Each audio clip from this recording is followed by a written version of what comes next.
Oui, salut, j'espère que vous allez très bien. Sinon, moi, je vais super par la grâce de Dieu.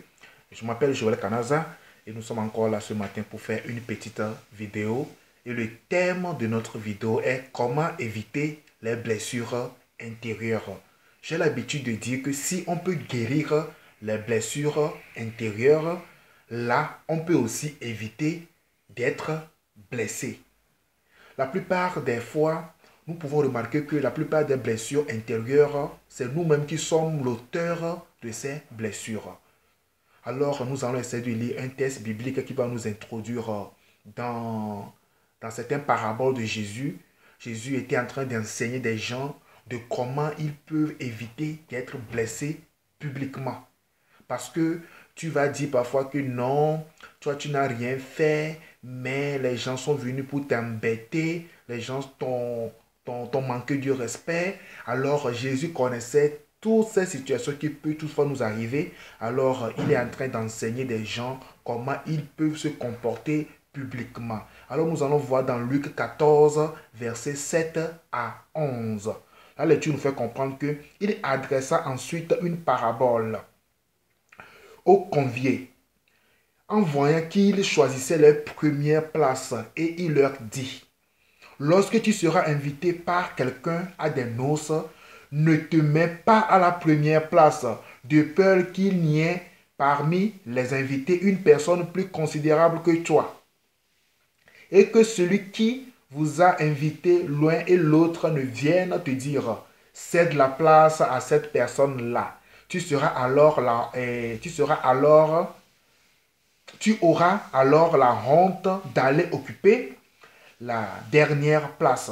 Mais lorsque tu seras invité, va te mettre à la dernière place, afin que quand celui qui t'a invité viendra, il te dise, mon ami, monte plus haut. Alors cela te fera honneur devant tous ceux qui seront à table avec toi. Et pour terminer, car quiconque s'élève sera abaissé, et quiconque s'abaisse sera élevé. Alors, franchement, que quand j'ai lu ce passage, j'ai beaucoup aimé, et cela m'a conduit à faire cette vidéo. Vous savez, Jésus-Christ connaît comment est façonné un homme. Il connaît la prétention de l'homme, il connaît aussi l'orgueil de l'homme. Cela nous arrive parfois. Tu seras invité dans une fête, dans un mariage, dans dans une manifestation, dans une activité. Ça peut être dans un concert, n'importe où. Cela nous arrive toujours de faire quoi? D'occuper la première place. C'est vraiment intéressant. Je dis souvent que c'est bon de toujours chercher l'excellence. Mais laissez-moi faire comprendre, si tu vas, ou bien si tu es dans une société, il faut se comporter à des règles de la société. Jésus est en train de parler ici d'un mariage. Jésus est en train de dire que si quelqu'un t'a invité pour aller dans un mariage, mon ami, peu importe ta position, la meilleure manière d'éviter les blessures intérieures, c'est le fait que tu puisses rester à la dernière place. Et ce qui est toujours convenable est que la personne qui t'a invité, lui ou bien cette personne sait qui sont les invités de cette soirée ou de ce mariage. Lui, il connaît ce qui peut arriver. Alors c'est à lui de te poser à la place qui te convient. Parfois, on fait plus d'erreurs, on fait beaucoup d'erreurs. Tu es invité dans une activité ou dans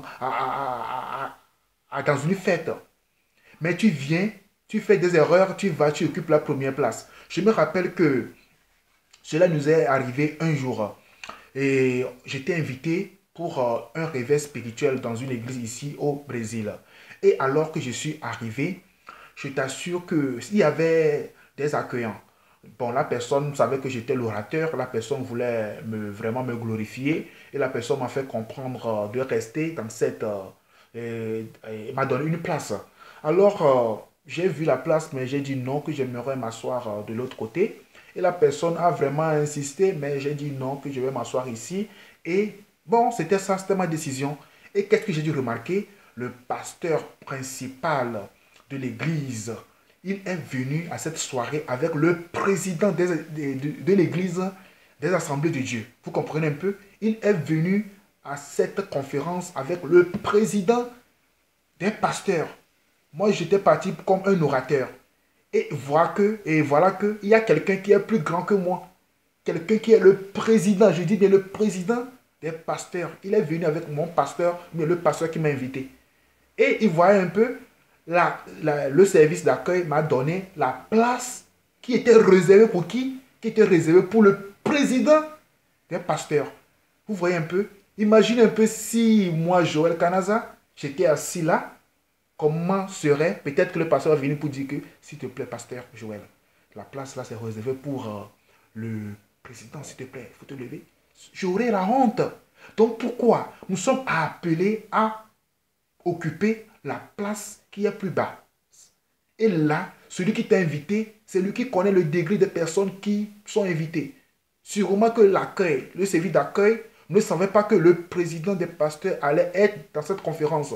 Pour eux, comme je suis l'orateur, donc je suis destiné à occuper la première place. Mais normalement, ce n'était pas ça. Et le jour-là, j'ai vu vraiment que waouh, cette parabole de Jésus a beaucoup d'importance. Nous sommes appelés à éviter vraiment les blessures intérieures. Imaginez un peu, si c'était devant tout le monde que j'étais assis là-bas, le culte a commencé, les gens voient que le pasteur Joël Kanaza est assis là-bas et tout, et le pasteur de l'église arrive avec le président et devant tout le monde, le pasteur me fait comprendre que, pasteur Joël, s'il te plaît, tu peux te déplacer parce que cette chaise est réservée pour notre président. Comment j'aurais la honte?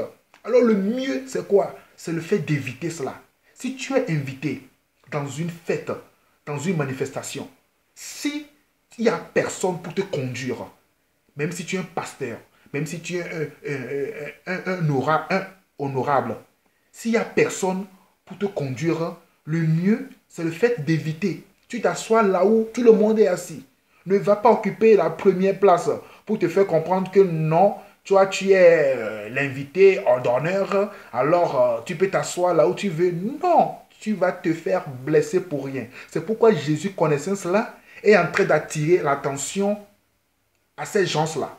De leur faire comprendre que si tu es invité, il faut que tu pratiques ce que c'est que l'humilité. L'humilité précède la gloire.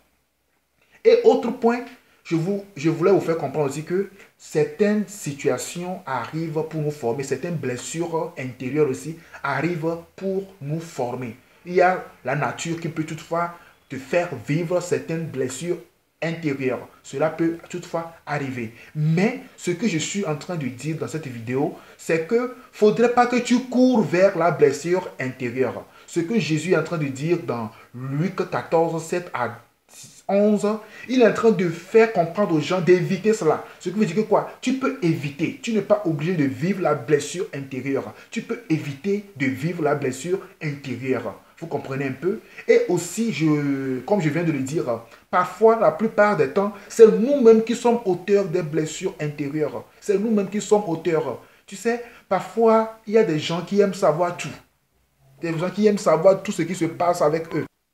Ils aiment savoir tout ce qui se passe avec eux. C'est pourquoi Ecclésiaste 7, verset 21 nous dit: ne fais donc pas attention à toutes les paroles qu'on dit, de peur que tu n'attendes ton serviteur te maudire. Ce verset est vraiment important que tu puisses savoir.